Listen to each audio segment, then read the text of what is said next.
The sun was just starting to rise over the airport. It was quiet, peaceful, and cold. Inside the terminal, Ibrahim Traore waited calmly near Gate 37. He didn't wear a suit. He didn't have bodyguards. He didn't carry anything flashy. To most people, he looked like just another African traveler. But this man was not ordinary. He was Ibrahim Traore, the president of Burkina Faso. He preferred to travel like this, humble, private, and quiet. No cameras, no loud announcements. That's how he moved. He believed in being with the people, blending in, staying grounded. His return from a diplomatic meeting in Europe was no different. He had finished important talks, discussed matters of gold, sovereignty, and Africa's future. But now, all he wanted was to get home. As he walked toward the Air France flight, bound for Ouagadougou, he greeted one of the airport workers in French with a warm smile. "Bonjour, ça va?" The worker smiled back, unaware of who he truly was. That's how Traore liked it. He boarded the plane quietly, nodded politely at the flight crew, and took his seat in business class, row 2A, near the window. No one noticed, no one cared, or so he thought. A few rows behind him, whispers were already starting. A senior French businessman, the CEO of a major energy company, was also heading to Burkina Faso. He was used to VIP treatment, red carpets, champagne, and first-class everything. But when he arrived at the gate, the airline told him business class was already full. The CEO wasn't happy. He didn't accept no. That's when the drama began to build. Quietly at first. Just a small demand that would soon become a storm. The French CEO wasn't used to hearing the word non. He stood at the boarding gate, surrounded by assistants and airline staff, tapping his polished shoes impatiently. "Je suis un partenaire stratégique de plusieurs projets en Afrique," he said arrogantly. "I'm a strategic partner in many African projects." To him, that meant rules didn't apply. He demanded a seat upgrade, immediately. The gate agents scrambled. They whispered. They checked their tablets. But the truth was simple. Business class was full. All seats were taken. Still, the CEO insisted. That's when the airline called over a senior flight attendant. She was tall, white, and dressed in Air France uniform. Her name was Claire. She wore a cold, forced smile as she walked onto the plane to fix the situation. Once inside, Claire scanned the cabin with sharp eyes, like she was hunting for something. Or someone. Her eyes paused for a moment when she saw a dark-skinned man in seat 2A. Ibrahim Traore sat quietly, reading something on his phone, calm as always. She looked again. No expensive watch. No assistant, no sign of power, just a black man in a hoodie. She leaned toward another attendant and whispered, "C'est probablement une erreur." Probably a mistake. She walked over to him, forced a smile, and said politely, but firmly, "Monsieur, may I see your boarding pass?" Traore looked up, nodded, and handed it to her. She stared at the pass, then back at him. The seat number was correct, but something inside her didn't sit right. In her eyes, he didn't look like someone who belonged there. Moments later, she returned with a fake smile, this time more direct. "Sir, I'm sorry, but we may need to move you to accommodate another passenger. Would you mind relocating to economy? We will compensate you." There it was, the insult, quiet but sharp. Ibrahim Traore raised an eyebrow. "And why me?" he asked calmly. "No reason, sir," she said, trying to keep her cool. "Just a small adjustment for our guest." "A guest more important than me?" he asked, voice still calm. Claire didn't answer. She only smiled. Other passengers glanced over, sensing something wrong, but no one said a word. And Ibrahim, he just sat back quietly and said, "No. I will remain in my seat." The tension had started, but the storm was still coming. Claire was stunned. No? A man like him saying no to her? She wasn't used to that, especially not from an African passenger, especially not on her shift. She forced a smile again, but her pride was bruised. "Sir, I insist. This is for operational reasons," she said, with a slightly colder tone. But Traore didn't flinch. He looked her in the eye. "If it's operational, then please explain why I'm being asked, and not anyone else." Claire hesitated. She wasn't prepared for this kind of calm resistance. Around them, a few business-class passengers were now paying full attention. One man lowered his newspaper. A woman stopped typing on her laptop. Something didn't feel right, but no one spoke. No one dared. The CEO still hadn't boarded yet. He was being held at the gate until a seat was arranged. Claire walked quickly to the cockpit, whispered something to the captain, then returned with a decision. She didn't say a word to Traore this time. Instead, she approached another black man in business class. Then another. She was clearly targeting only passengers who looked like they didn't belong. That was her second mistake. Traore sat silently and watched. His face was expressionless, but his mind was sharp. He was observing, calculating, listening. The humiliation didn't anger him, it focused him. A young African man, maybe in his late 20s, looked confused as Claire now pointed at his seat. "You, sir, we need you to move to economy." The young man asked, "Why me?" Claire said nothing, only took his boarding pass. That's when Traore stood up. "Enough," he said, his voice calm, but heavy with authority. "You are making decisions based on skin, not on tickets. That's called discrimination." Claire turned, a bit shaken. "Sir, I'll have to ask you to sit down. Please don't cause a scene." Traore looked her straight in the eyes. For a second, her breath caught. There was something about his stare, steady, fearless, powerful. But she still didn't know who he really was. To her, he was just another passenger acting like a troublemaker. She walked off again, fuming inside. To her, this was getting out of hand. "These people," she muttered under her breath in French, "always making noise." The CEO was finally brought on board. Claire greeted him with extra politeness, offering him a glass of champagne. "We're fixing the seating issue, monsieur," she said. Meanwhile, Traore sat back down. He put on his seatbelt. His fingers calmly tapped the armrest. He didn't need to say a word, because soon the entire world would know what had just happened, and who exactly had been insulted. The CEO settled into business class, like a king returning to his throne. He didn't even glance at Ibrahim Traore as he passed by him. Claire, the flight attendant, made sure he was comfortable, adjusting his seat, handing him warm towels, and offering him another glass of champagne. The message was clear. You matter. That man does not.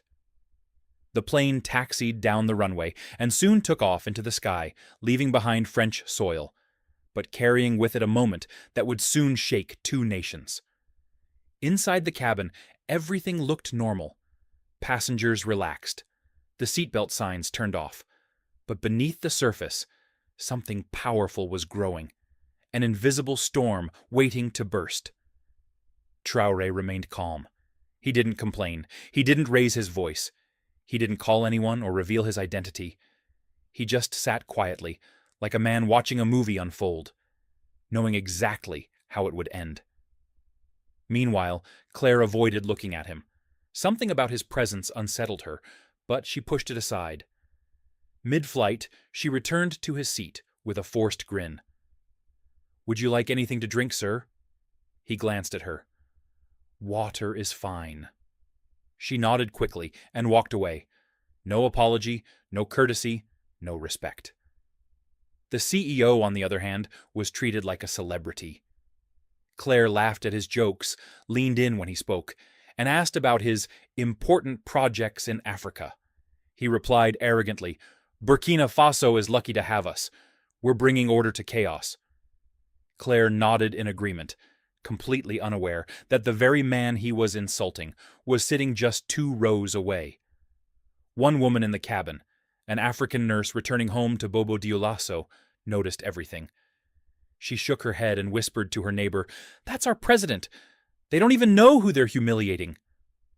Her neighbor's eyes widened in disbelief, but they said nothing. The president clearly didn't want attention, and no one wanted to break the silence. Hours passed. The lights dimmed. Most passengers slept.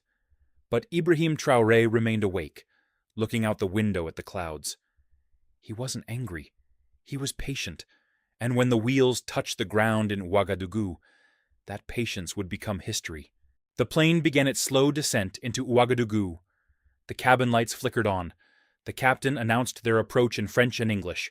Passengers stretched, fastened their seatbelts, and prepared to land. Claire walked through the aisle with her clipboard, still smiling at the CEO and ignoring Ibrahim Traore completely. Outside, the view was breathtaking. Golden sun over red soil, the city below waking up as the aircraft glided down. But what no one inside the plane could see just yet was the growing convoy waiting at the airport. Rows of black SUVs, military vehicles, and a presidential escort forming on the tarmac. Inside the cabin, whispers started spreading, only softly at first. "I see soldiers. Are we landing into a war zone?" one foreign passenger asked nervously. No, that's military protocol," another replied. "Maybe someone important is arriving." The French CEO smirked. "Must be for me," he chuckled to Claire. She laughed along with him, already preparing to walk him out ahead of the other passengers. She had even planned to personally escort him to the terminal, but the plane had barely stopped rolling when the entire atmosphere changed. Out the window, the passengers saw presidential guards in uniform, lined up sharply, weapons at their sides, standing in full attention. Behind them stood Burkina Faso's top ministers.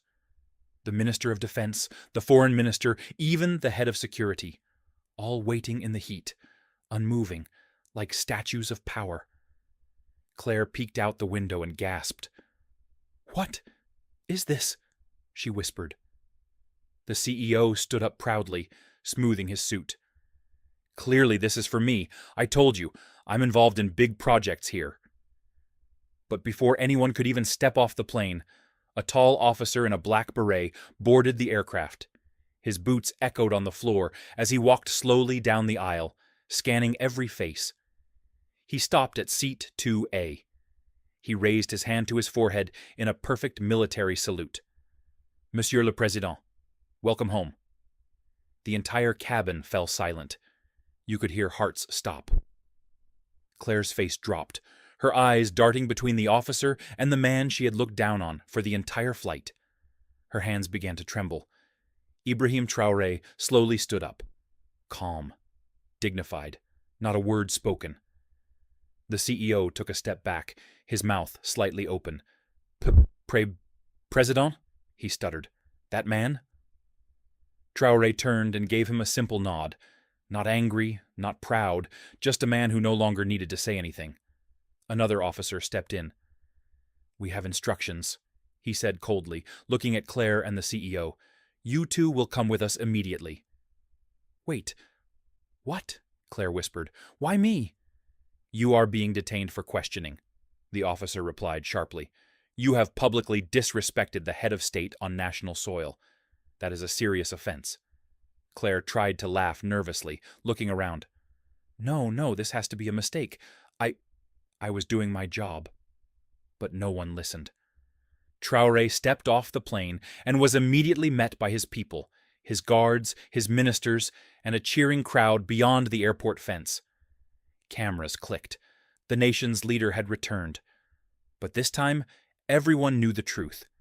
He had walked among them as a regular man, and those who had judged him by appearance would now face consequences. Back on the aircraft, Claire and the CEO were both being led away in handcuffs. Passengers watched in disbelief as they disappeared down the steps, heads lowered, their arrogance crushed. And that was only the beginning. The tarmac was blazing under the Burkina Faso sun, but all eyes were on the two people being escorted away in handcuffs. Claire, the Air France flight attendant, and the high-powered French CEO. Gone were their smug smiles. Gone was the arrogance. In its place, panic, confusion, and disbelief. They were led into two separate black vehicles, surrounded by elite presidential guards. No one said a word to them, not even the officers. The silence was louder than any shouting. It was the silence of power being reclaimed, of dignity being defended. Inside the terminal, President Ibrahim Traore stood before a small press gathering.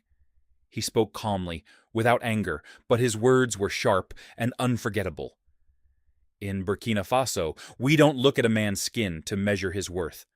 We don't bow to money or old colonial habits. Here, we respect dignity, humanity, and our people. That is the new Africa. The story spread like wildfire. Videos were leaked online. Footage of the arrest, images of the military saluting Traore, news clips showing the CEO being dragged away, looking like a child caught stealing. Social media exploded. Has to respect Africa, and Hausbrook I stand with Burkina trended globally. African youth across the continent celebrated, cheering a moment they'd never forget.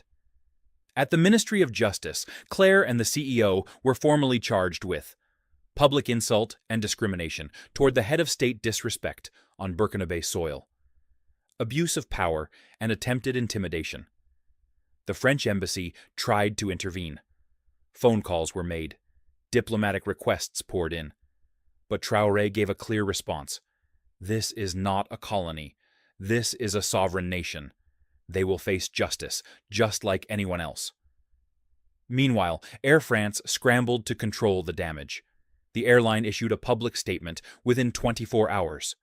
A clumsy apology filled with corporate language and empty regret. But it wasn't enough. Burkinabe citizens began calling for a boycott. Other African countries joined in. Claire, now locked in a detention center outside Ouagadougou, broke down in tears during questioning. "I didn't know who he was," she sobbed. "I was just following procedures." The investigator looked at her coldly. "You didn't need to know who he was. You just needed to treat him like a human being." The CEO, now facing potential legal action in both Burkina Faso and France, tried to use his influence to escape. But the court made a powerful ruling. No immunity, no special treatment. Let justice be equal. Traore never gloated. He never once mocked them. He simply returned to the presidential palace and continued his work, building roads, empowering young people, strengthening the military, defending the land. But that moment on the plane became legend. A quiet man in a hoodie, a flight attendant with prejudice, a CEO blinded by pride, and a landing that changed everything.